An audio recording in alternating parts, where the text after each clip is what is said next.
Baik, 96,7 Radio Global FM, Lombok Kawan Global. Sekali lagi, topik kita kali ini adalah restoratif justice dalam penegakan hukum. Mungkin banyak yang bertanya nih, Bu AKBP Made Pujawati, apa sih restoratif justice? Karena bahasanya kan Inggris gitu ya, Bu ya. Mungkin bisa dijelaskan apa sih itu restoratif justice, Bu AKBP, silahkan. Baik, Mbak Gikan dan para pendengar, bahwa keadilan restoratif ini adalah suatu pendekatan yang dilakukan dalam menyelesaikan perkara pidana, di mana dalam pengertiannya bahwa keadilan restoratif ini bagaimana kemudian para pihak yang terlibat, termasuk beberapa orang yang di luar dari para pihak yang berperkara itu, dilibatkan dalam menyelesaikan perkara pidana yang dihadapi dengan tujuan adalah memulihkan kepada keadaan semula. Artinya misalnya dalam perkara pidana tentunya ada yang menjadi korban, ada yang mengalami kerugian. Nah, dalam perkara-perkara tertentu tersebut, maka para pihak yang berperkara, termasuk kita bisa melibatkan dari pihak luar, biasanya tokoh-tokoh masyarakat, kemudian lembaga-lembaga yang memiliki kompetensi untuk menyelesaikan perkara dalam forum mediasi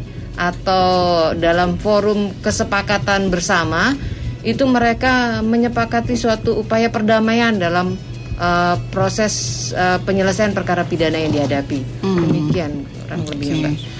Prof, kalau bahasa lebih simpelnya lagi, ini apa sih restoratif justice? Ini mungkin pakai bahasa Sasak atau bahasa simpelnya lah, Prof. Silakan, Profesor. Iya, terima kasih. Jadi ini istilah yang barangkali rada-rada asing ya, terutama bagi orang Indonesia, gitu, orang Sasak, karena memang bahasa ini bukan warisan nenek moyang kita, tapi kita mendengarnya dari istilah luar gitu. Sebetulnya restoratif justice ini sudah kita miliki sejak dulu, sejak zaman nenek moyang kita. Cuma kan istilahnya itu kita kan tidak mempergunakan istilah asing seperti itu. Yang kita tahu, kalau kita lihat konsepnya seperti yang tadi disebutkan oleh Ibu AKBP, bahwa ini kan sebenarnya kalau bahasa Sasak itu berdamai gitu kan.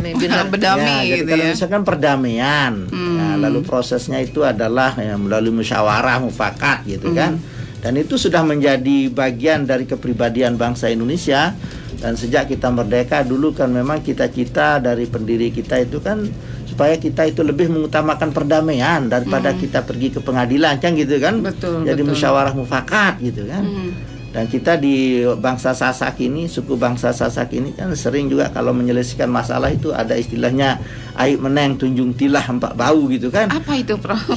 Ya, itu kan ungkapan kredo atau adagium asas barangkali ya. Bagi orang Sasak itu kalau menyelesaikan masalah itu, ya kalau orang Pegadaian mengatakan menyelesaikan masalah tanpa masalah gitu kan ya kan.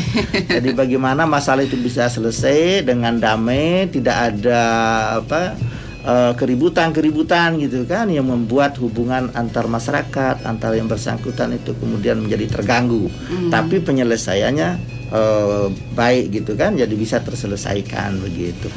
Iya, Mbak Gikan, sebenarnya ini sudah terlaksana ya, sudah Prof, terlaksana, sudah terlaksana, tinggal ya diformulasikan dengan dengan syarat-syarat supaya tidak serampangan gitu ya, Prof ya. Iya betul. Jadi ini sudah banyak dilakukan di masyarakat ya. Cuma memang sistem hukum kita belum seimbang gitu, belum begitu klop gitu kan dengan apa yang terjadi di masyarakat sebenarnya kan. Nah, sekarang ini kelihatannya pemerintah ingin kembali gitu ya kepada bagaimana cara kita di masyarakat sejak dahulu gitu. Oke, berarti memang ini konsep penegakan hukum ini sudah menerapkan asas restoratif justice ini ya, Prof ya? Iya, sudah dari dulu sebetulnya kan. Cuma sekarang ini ada gerakan gitu kan. Ada gerakan supaya kita menyamakan pandangan kita tentang suatu kasus yang mana yang harus diselesaikan dengan musyawarah mufakat gitu. Memang ada yang tidak boleh gitu kan. Nah, itu yang mana itu? Nah, itu kan sekarang pemerintah kan kelihatannya ingin memberitahukan itu. Ini yang tidak boleh, yang ini ya boleh gitu, silakan gitu kan. Begitu kelihatannya. Baik, Bu AKBP, selama ini kan kita mendengar kalau di masyarakat ya, wah damai. Tapi damainya itu ya udah antar pelaku dan Para korban pihak, ya. gitu Oke. antara kedua belah pihak. Betul. Nah, kalau menerapkan restoratif justice ini apakah akan dikawal atau seperti apa, dilepas begitu saja atau seperti apa? Ya, dikawalnya ini dari proses penegakan hukum, dari proses perkara itu masuk di penyidik, di polisi misalnya seperti itu. Kemudian kita membuka ruang sejak awal bahwa apakah terbuka peluang perkara ini untuk diselesaikan secara kekeluargaan dengan musyawarah. Tentunya sebelum itu kita sampaikan kepada pihak, kita identifikasi dulu. Ini perkara ini apakah memang perkara yang layak untuk diselesaikan melalui pendekatan keadilan restoratif atau melalui musyawarah untuk mufakat itu. Karena tidak semua perkara ya Prof ya kita bisa selesaikan dengan pendekatan keadilan restoratif seperti itu. Kemudian kita juga mengverifikasi baik itu terhadap syarat-syaratnya. Ada syarat formil yang ditetapkan. Misalnya pelakunya bukan residivis, artinya telah mengulangi perbuatannya. Kemudian akibatnya apakah ini menimbulkan keresahan di masyarakat. Kalau pendekatan musyawarah ini kedepankan, mungkin ada para pihak di luar yang kemudian keberatan kalau perkara itu diselesaikan secara musyawarah mufakat. Misalnya kasus kekerasan seksual kepada anak, kan itu tidak mungkin karena akibat yang ditimbulkan sangat luar biasa. Seperti itu. Tentunya kalau kita selesaikan secara musyawarah mufakat berdampak kepada masyarakat, penolakan dan lain sebagainya. Kemudian memang ini dalam rangka kita mengedepankan kearifan lokal karena asas kemanfaatanlah yang kita kedepankan dalam proses penegakan hukum. Jadi ada syarat-syaratnya Mbak, sehingga tidak serampangan seperti itu. Dan kemudian perkara ini juga dikawal sebelum kemudian diputuskan apakah ini bisa diselesaikan melalui pendekatan restoratif justice atau keadilan restoratif, maka sebelum penghentian perkaranya itu ada forum gelar perkara Pak, Mbak. Ada forum gelar perkara yang dihadiri oleh pengawas internal kita. Kalau memang dibutuhkan kita juga bisa menghadirkan pengawas eksternal. Jadi tidak sembarangan lah istilahnya. Itu yang dikatakan oleh Profesor tadi, benar-benar formalisasinya dibuat saat ini supaya kemudian tidak ada membeda. Di Lombok begini caranya penyelesaian mufakatnya, yang di Sumbawa misalnya berbeda. Oleh karena itu diformulasikan melalui keputusan Kapolda yang terbaru ini. Pak Kapolda sangat responsif terhadap kebutuhan masyarakat yang mencari keadilan. Salah satunya dikeluarkan melalui keputusan Kapolda nomor 243. Berarti ini sudah ada perangkat aturannya ya?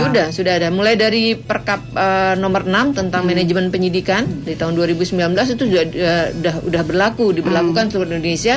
Kemudian kita mengadopsi kearifan lokal, maka dibuat melalui keputusan Kapolda. Karena salah satu yang kita akomodir adalah kita juga bisa melibatkan lembaga-lembaga adat untuk membantu, untuk bersama-sama polisi, bersama-sama para pihak untuk mencari mufakat. Karena kan mungkin dengan pendekatan kearifan lokal lebih mengena di masyarakat. Termasuk balai mediasi gitu ya? Salah satunya balai mediasi kita libatkan. Baik. Nah, seperti yang Profesor katakan ini sebenarnya ini sudah ada dari dulu ya, Profesor ya. Sudah ada dari dulu. Negara mana juga yang juga menerapkan asas restoratif justice nih, Profesor, yang mungkin bisa kita jadikan contoh? Iya, sebenarnya banyak negara yang mempergunakan cara ini ya kan, New Zealand, Australia. Nah, cuma negara-negara yang sifatnya liberal gitu kan, itu dia tidak terlalu concern dengan cara seperti ini di zaman dulu kan, karena mereka kan mementingkan individual sifatnya gitu kan.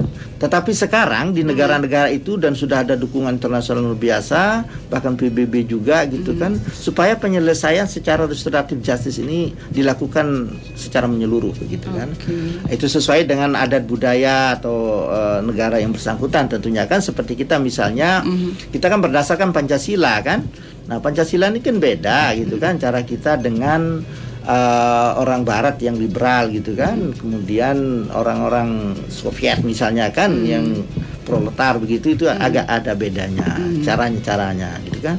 Nah, kita ini dengan cara musyawarah mufakat ini dengan dasar kekeluargaan, itu yang menjadi dasar kita. Jadi seolah-olah semua orang itu adalah saudara kita kan. Jadi bagaimana kita bersaudara kembali gitu kan, dengan cara restoratif justice ini atau dengan perdamaian itu kan itu yang kita lakukan. Jadi kalau kita bicara restoratif justice sekarang sudah menggema di seluruh dunia sebetulnya. Baik ya, berarti kita juga merupakan salah satu yang menerapkannya sudah lama ya. Sudah Profesor. lama kita. Ya. Baik. Nah, tadi Bu AKBP mengatakan tidak semua pidana bisa memakai asas ini ya, Bu AKBP. Ini pidana apa aja nih yang bisa memakai asas ini? Ya, di Perkap nomor 6 tahun 2019 tentang manajemen penyidikan, termasuk di keputusan Kapolda NTB nomor 243 bulan April 2021 ini, kita sudah mengidentifikasi perkara-perkaranya, yaitu yang bersifat ringan, kemudian kekerasan dalam lingkup rumah tangga, ya itu kita akomodir untuk diselesaikan melalui pendekatan restoratif. Kemudian yang berkaitan dengan harta benda, kerugiannya harta benda. Kemudian beberapa delik-delik yang biasa bisa diakomodir, tapi ada syarat pembatasnya. Kemudian yang berkaitan dengan penyalahgunaan narkoba dengan barang bukti dalam jumlah tertentu, itu juga bisa dilakukan pendekatan keadilan restoratif. Kemudian laka lantas, pelanggaran hukum di perairan juga diakomodir dengan syarat pembatasnya, itu pelakunya bukan residivis, artinya bukan orang yang mengulangi peristiwa pidana tersebut gitu. Kemudian seperti tadi kami sampaikan, tidak menimbulkan keresahan masyarakat dan lain sebagainya. Itu ada beberapa perkara memang kita sudah ditetapkan sebagai perkara yang bisa dilakukan melalui pendekatan keadilan restoratif. Oke, Profesor, ini kan istilahnya damai ya, Profesor, ya, antara pelaku dan korban, boleh kita katakan ya, Prof ya. Nah, kalau dari sisi korban, apa sih sisi positif yang bisa didapatkan, Prof? Iya, jadi begini ya. Memang 3 pihak di sini. Ada 3 pihak yang sangat berperan di dalam perdamaian itu ya. Ada korban, ada pelaku, kemudian ada masyarakat ya. Nah, dari sisi korban itu sebetulnya yang penting di situ adalah dia sudah terpenuhi apa yang menjadi tuntutannya sebenarnya kan. Kemudian pelaku sendiri harus ada penyesalan kalau itu perbuatan yang disengaja misalnya kan. Itu harus ada penyesalan. Dan yang ketiga, masyarakat sendiri tadi sudah diungkapkan. Jadi masyarakat itu harus memperkenankan, jangan ada penolakan. ada persoalan penolakan gitu kan ya. Nah, kalau dari segi keuntungan dari para pihak itu semua ada untungnya sebetulnya kan. Kalau dari segi pelaku misalnya kan, nah kalau itu perbuatannya hanya ringan-ringan saja gitu, kenapa mencuri ayam atau apa yang tadi perkelahian dalam rumah tangga yang hanya sesaat itu kan. Nah, kalau itu mau dibawa ke polisi kemudian dipenjara kan, itu apa yang akan terjadi kan? Itu pertama waktu habis untuk menyelesaikan persoalan. Yang kedua, kalau dipenjara, sementara dia sendiri misalnya orang yang sangat dipentingkan dalam rumah tangga itu sebagai tulang punggung untuk mencarikan anak istrinya apa itu nafkah misalnya. Nah, kalau dipenjara kan ini sangat rugi ini kan. Ya, jadi semua orang rugi dalam rumah tangga itu.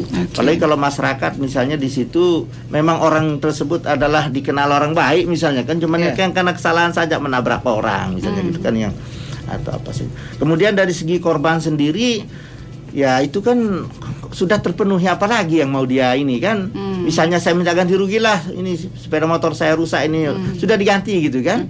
Nah, kemudian kan nanti kan berbaik-baik kan, jadi persaudaraan kembali ini ya kan, kembali terbina kan, kemudian saling tolong menolong sesama itu kan, begitu dia jadi lebih tenang berarti lebih ya, tenang semuanya gitu. Jadi banyak keuntungan sekarang. Baik.